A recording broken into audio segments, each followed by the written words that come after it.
Hello, dear students. I am explaining Indigo as you know by this time. I am revising this chapter.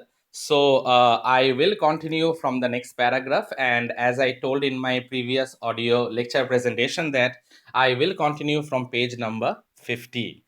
So let's start.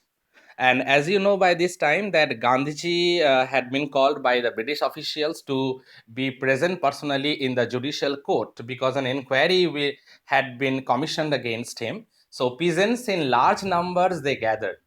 They gathered for their savior. They gathered for their messiah. They gathered for their champion. And it seems that this is the unity that he actually wanted. Gandhiji wanted this unity. He wanted the poor, illiterate sharecroppers. He wanted the peasants to be fearless, to have some courage. And it seems that he was the main man, he was the catalyst. To be very precise, he was the one who actually championed the cause of the poor peasants. And he was the one who instilled that courage, that confidence in the heart and soul or in the minds of the poor peasants. So let me continue from the next paragraph. The officials felt powerless without Gandhi's cooperation because it was very difficult for them to manage the large crowd of people. Basically, it became totally unmanageable. He helped them regulate the crowd. So it was Gandhiji who again came to the forefront. Now it seems that without the help of Gandhiji, it was very difficult for the British authority members who are actually the law abiding members. It was very difficult for them to control the large crowd of peasants, or we can say the large crowd of people. So they decided to take the help of Gandhiji to control the crowd. So let's move on. He helped them regulate the crowd. Actually, the meaning of regulate, dear students, is control. He was polite and friendly. But remember one thing, Gandhiji was never agitated. He was he never behaved in a very angry manner. He decided to control. He decided to convince. He decided to organize the entire thing in a very polite manner, in a very friendly manner. He was not getting overexcited. He was not getting angry at all. He was controlling the crowd. He was actually maintaining law and order, okay, as much as he can on behalf of the officials because they felt powerless. And Gandhiji did the entire procedure in a very friendly and in a very polite manner. He was giving them concrete proof that their might, hitherto dreaded and unquestioned, could be challenged by Indians. Now, indirectly, he posed a very, very important question. And he told the authorities that this is the beginning of the revolt against the injustice or that has been done against them by the law authority members. So it was the beginning of their rebellion. And obviously it's an indication that he told the British officials that from now on in the near future they might be challenged by the Indians. This is the beginning of everything. This is the beginning of a rebellion. This is the beginning of a revolt. So, dear students, I'm moving on to the next paragraph. The government was baffled. They were totally surprised. They were totally baffled, puzzled, we can say, perplexed also. We can use that word also. The prosecutor requested the judge to postpone the trial. The prosecutor requested the judge that the trial should be postponed because it is very difficult for them to manage and control the entire situation. So the prosecutor requested the judge that the judgment or the trial, the judicial trial related with Gandhiji, for a time being, it should be postponed. Apparently, the authorities wished to consult their superior. I told you that they became totally baffled, or rather to say they became puzzled or perplexed, and as a result, they seek some sort of confidence and they seek some sort of consultation. So they decided to consult the superiors related to this case or related to this incident. Gandhi protested against the delay. Now, Gandhiji is also very, very clever. And at the same time, as you all know by this time, I told you previously also that he himself was a lawyer. So, and he knows the nuances of the court cases and all these things. So, he protested against the delay. Why there is a delay? Please give me a verdict. So, that is what Gandhiji is about to say, that why there should be a judicial delay. I'm waiting for a verdict. We are all waiting for a verdict. So please give me a verdict regarding that. He read a statement pleading guilty. Now, he read a statement to pressurize and obviously to baffle the British law abiding members and the authorities more and more by pleading guilty. He was involved, he told the court. He told the court, yes, regarding this dispute or regarding this agitation that is going on, yeah, I am responsible for this. He told the court in a conflict of duties on the one hand, not to set a bad example as a lawbreaker on the other hand, to render the humanitarian and national service for which he had come. But at the same time, he told that he is responsible for this mass agitation on the part of the sharecroppers. He is the main leader for them, as he told them.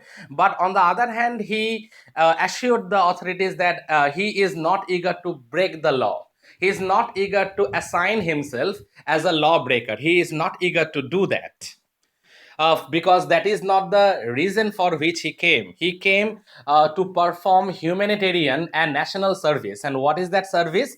To give the right kind of justice in a very humanitarian manner to the peasants. So that is the reason he was saying that he is not eager to participate himself as a lawbreaker, but obviously he wanted to give the right kind of judgment to the poor peasants from the point of humanitarian point of view, or from the point of view of providing them national service, but not as a lawbreaker.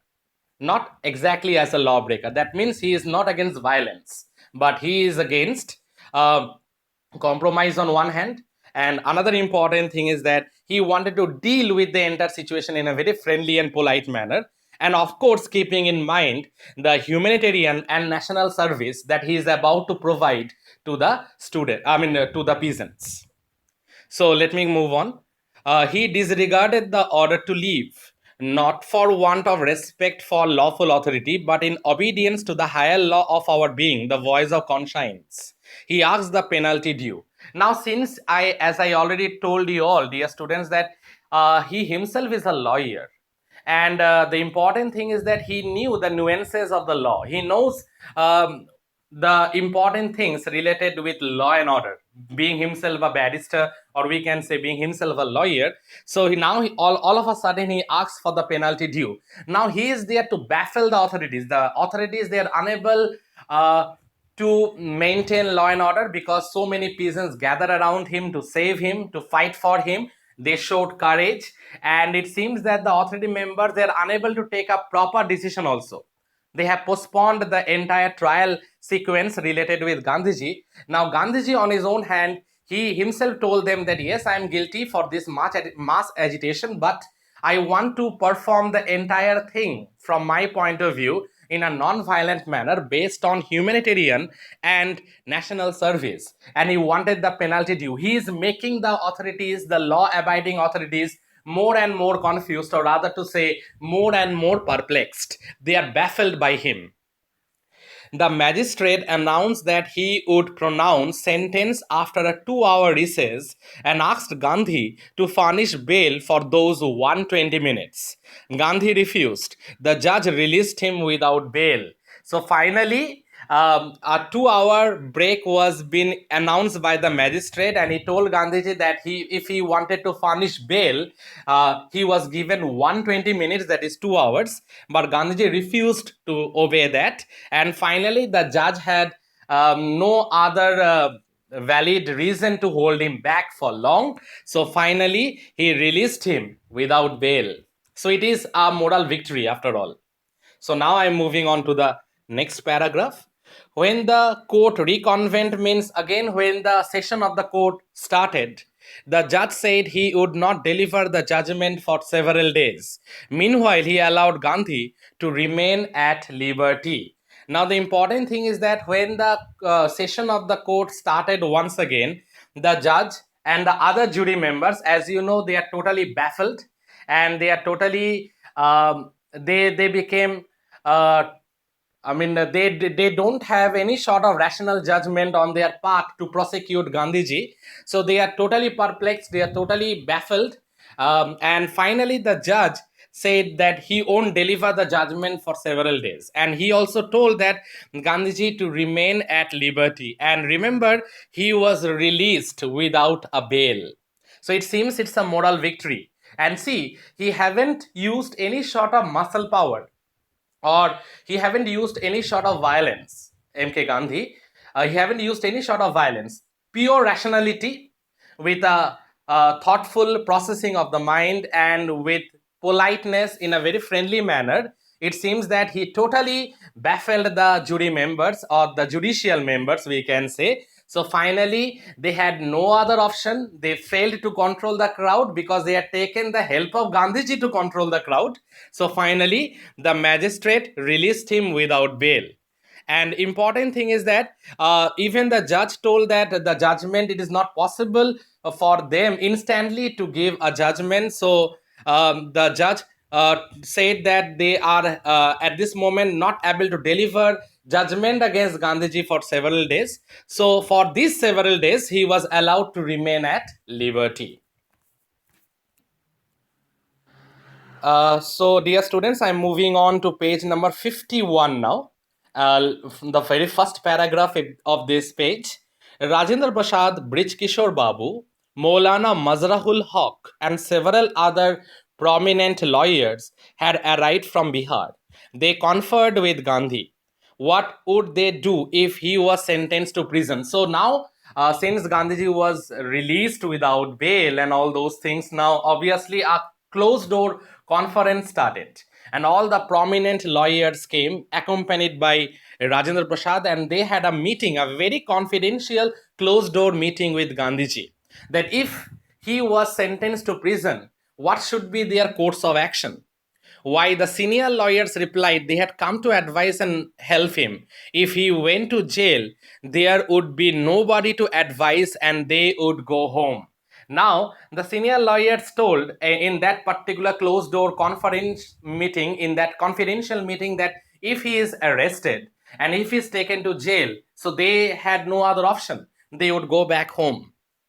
What about the injustice to the sharecroppers? Gandhi demanded. Okay, now Gandhiji immediately retorted and he told that what about the injustice of the sharecroppers? What would happen to them if I go to jail and if you all go back home? Then what would happen to those illiterate sharecroppers? What would happen to those peasants?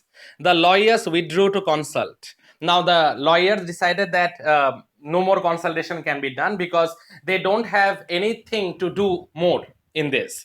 But at this time, dear students, Rajendra Prasad came to the forefront. See, Rajendra Prasad has recorded the upshot of their consultations. They thought amongst themselves that Gandhi was totally a stranger. And yet, he was prepared to go to prison for the sake of the peasants. If they, on the other hand, being not only residents of the adjoining districts, now adjoining means nearby, nearby located or nearby situated, adjoining districts, but also those who claim to have served these peasants should go home, it should be shameful desertion. Now Rajendra Prasad actually motivated the other prominent lawyers by saying that look, Gandhiji came all the way to help us, and we are more or less local members, we live in the adjoining districts. It should be the high time, it is the right time, we should actually cooperate with him and listen to him, because if he came all the way to give justice to the peasants, it is our moral duty also to stand by him every time and to support this cause. And finally, dear students, it is because of this statement that was made by Rajendra Prasad, the lawyers who previously declined to help Gandhiji if he went to jail, now they decided to unite with Gandhiji. Now they decided to stand by him or by his side. They accordingly went back to Gandhi and told him they were ready to follow him into jail. So finally, there is a change in plan. Previously, they decided to go back, but finally they decided to thought that no, it's high time that that means Gandhiji came all the way to help our peasants, and we stay in the adjoining districts.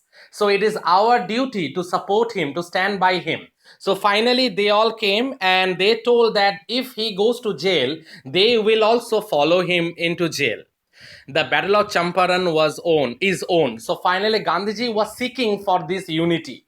And when he found this unity that has developed, he was sure that the Battle of Champaran definitely this is a moral victory. And not only that, this is more or less more than half of a victory they have won. The Battle of Champaran is on, he exclaimed. Then he took a piece of paper and divided the group into pairs and put down the order in which each pair was to court arrest. Then obviously he made some strategies related with court arrest. He took up a pen and a paper and devised a plan or devised a strategy, and finally came out with a plan of court arrest, that if plan A fails, then what will be plan B. So because finally the lawyers were convinced by Rajendra Prasad, and finally they decided to stand by Gandhiji. And Gandhiji was very happy because he was seeking for this unity among the people. He already made the peasants very much courageous, free from fear. Now he wanted the lawyers also to assist him. Previously, the lawyers were reluctant, but Rajendra Prasad convinced them by saying that Gandhiji came all the way to support the cause of the poor peasants. So finally, they were convinced, and finally, they agreed to go along with him into jail. And so finally, Gandhiji devised a strategy of court arrest, that they will go to jail, and what way they will, in which groups they will go to jail. They will go up to the authorities, and they will surrender themselves to pressurize the authorities. So he went on to devise a plan regarding court arrest. So dear students, I stop in this audio presentation right here. In my next audio presentation, I will continue from the next paragraph related with page number 51. I hope, dear students, you will listen to this audio presentation, and if there is any doubt anywhere, please let me know. Thank you, students. Thank you all.